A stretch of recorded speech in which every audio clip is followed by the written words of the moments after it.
everybody. Welcome back. We're live and on the air. Our sponsor tonight is John Jones. John Jones Real Estate. Nobody sells homes like John.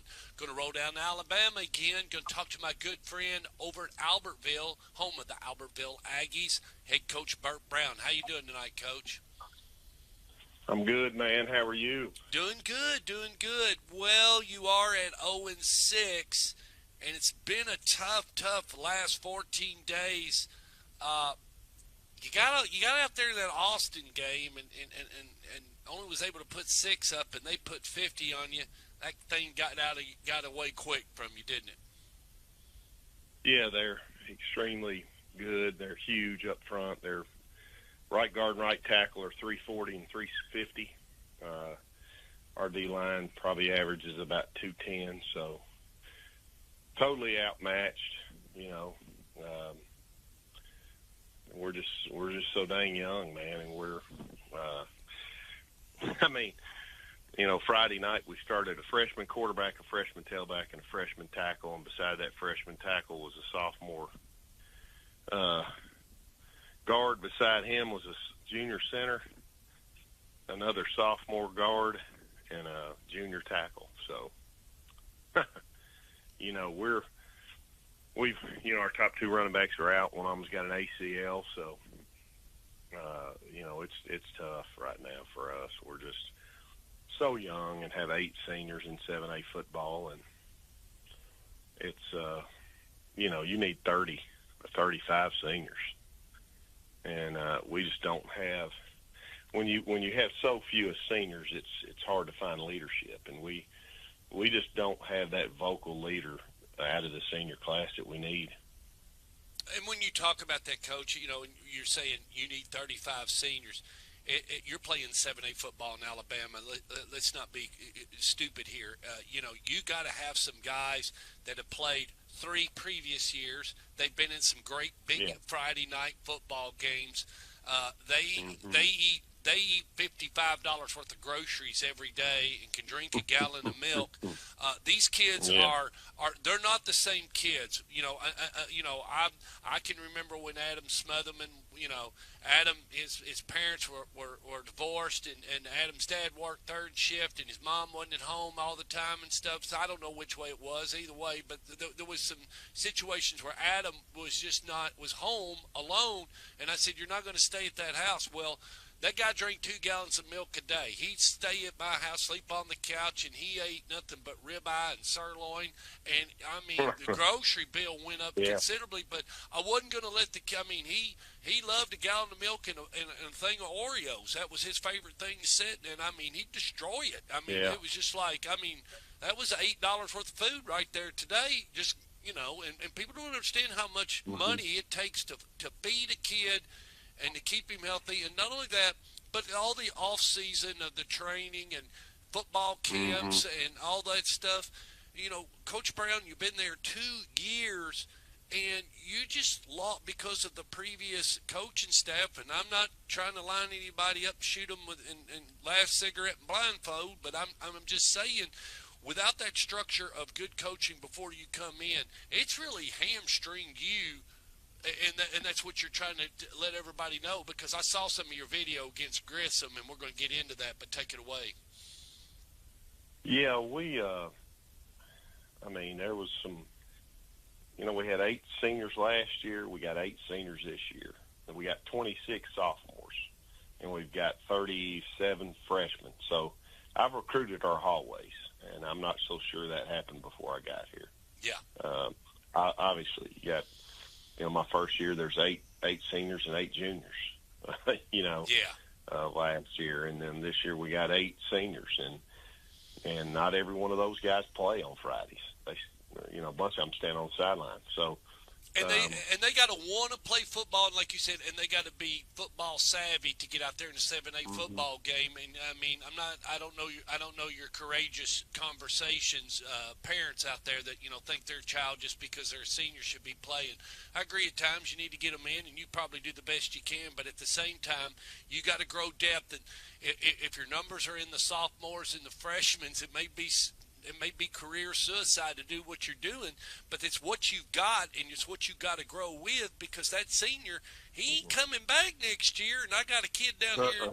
I got a kid down here. I got to get him some Friday night playing time, or we gonna be in the same daggone situation we are now. Yeah. Yeah, that's just like the other day. I had a staff meeting with my coaches, and we just had a first of the football season, had a sophomore 6'5" basketball player come out, and he's going to be a good one. And I told the staff, I said, well, why isn't that guy in the game at tight end and defensive end? We got to get that guy ready to play next year. You got to get that guy reps, valuable reps right now. And, well, he's not as strong. And I go, well, the guy we're playing there at defensive end's 5'8".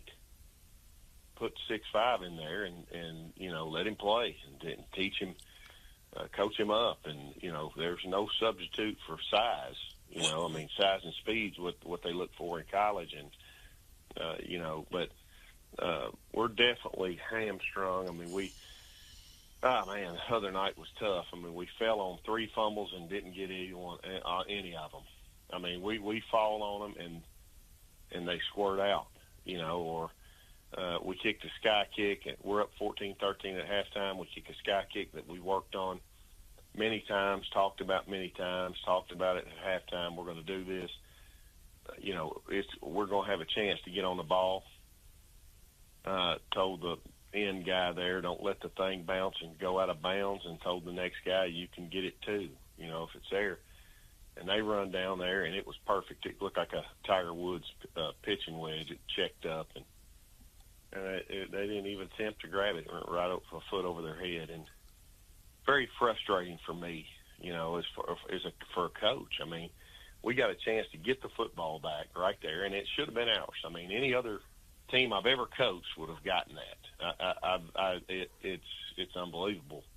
Any team I've ever coached would have gotten that football. And, now we've got a chance to go in and make it 21-13 and steal a possession from them.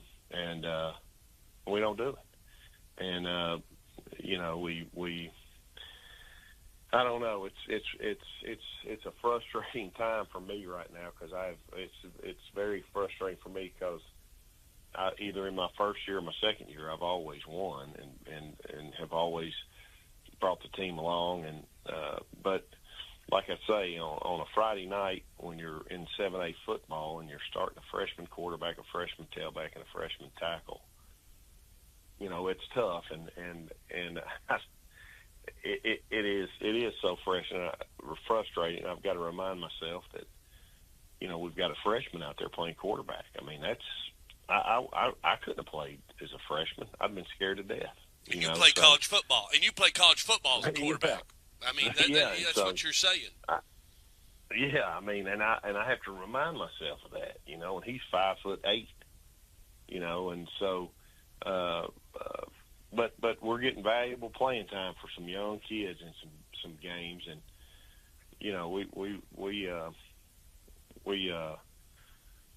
trying to you take a freshman and a sophomore against a junior or senior. It's a world of difference in high school at that age. That's a huge difference. Absolutely. And a great example is to say, to any parent, is to say, when you were a freshman, how many seniors could you whip in the school? None of them. You didn't want any part of a senior. A senior was because you were in that growth cycle rate, and very few freshmen came into the high school being able to, like you say, play Friday night football and run or play or be on the front line. If they went through the freshman season and they looked like they were peaking a little bit, we're going to throw them in on a Friday night and see what they do. Maybe 1 or 2 plays just to see what their taste is. Yeah. But you're not going to start a freshman unless he just comes in. He's a man when he walks in the door. And it has happened, but it's very rare. And probably, when I was a senior, we had a freshman receiver, and a lot of Tennessee fans, I'm sure, remember Craig Faulkner, and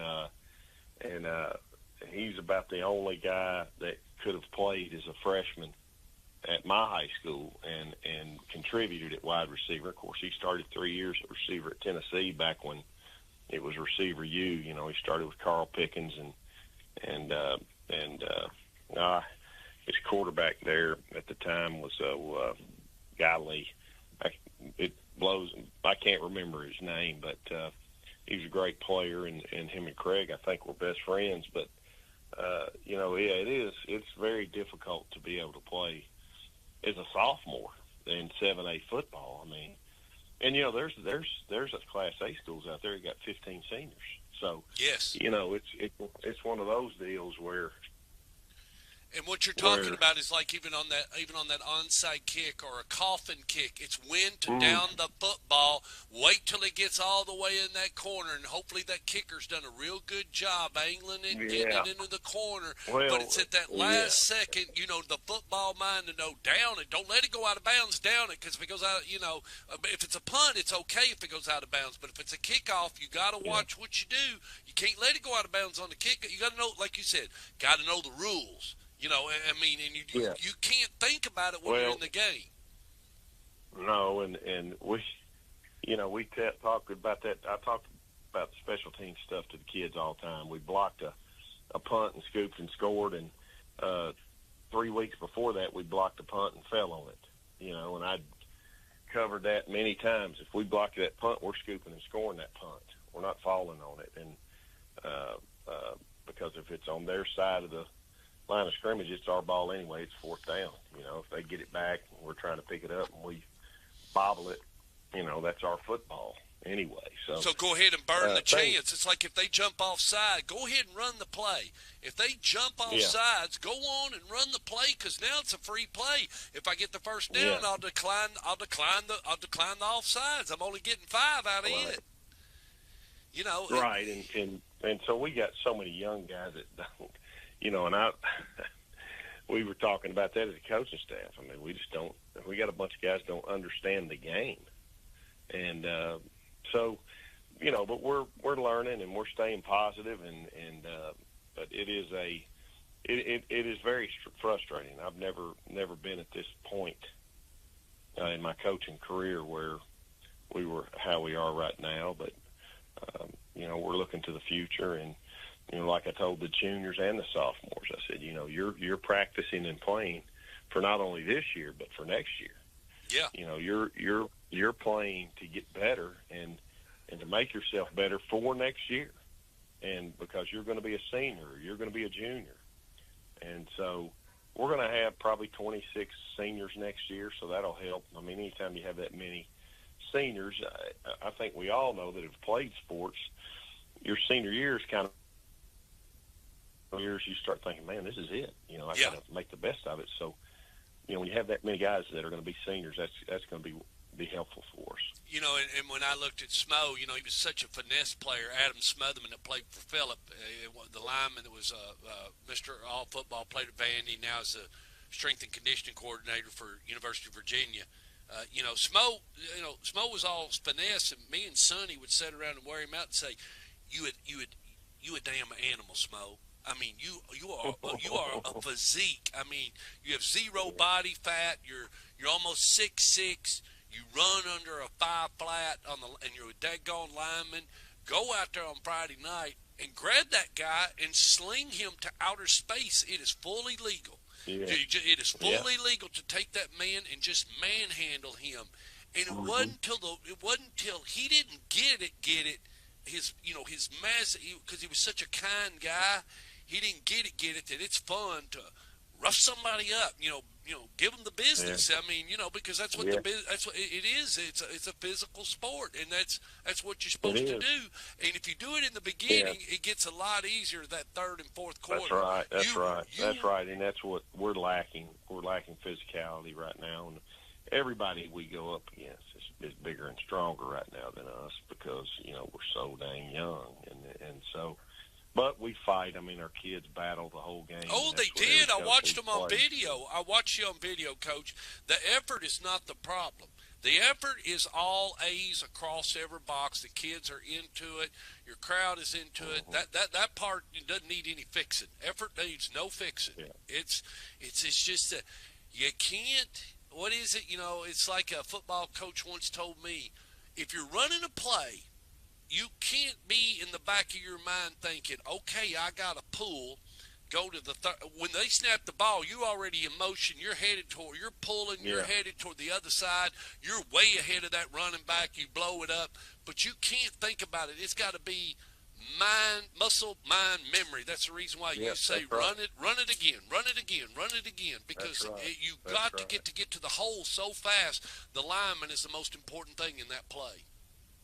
That's right. That's right. And like. That's why I say, every week we've gotten a little better every week, believe it or not, but we're playing some dang good teams. We're open Friday night, and we've got Huntsville next Friday. So, hopefully we can come back next week and have a good week of practice and do something with it. So we'll see. Have you had a chance to get out to a college football game yet, or are you just hanging around out there? I have. Me and my wife Ashley went to the Auburn, Oklahoma game last week. Wow, man! Where'd you sit? I sat probably on the 30, on about 25 rows up. We had great seats, and we're probably getting down. I think we might go to Texas A&M this weekend. Did you get to see? Did you get to see the eagle come in and eat that turkey leg? Oh yeah.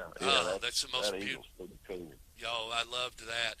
That is one of the only Raptor colleges in all of our 50 states. Auburn is a Raptor college. They have a huge Raptor division. They take care of eagles and hawks and everything. I bet they've got about 60, 70 birds over there at that college. It's unbelievable.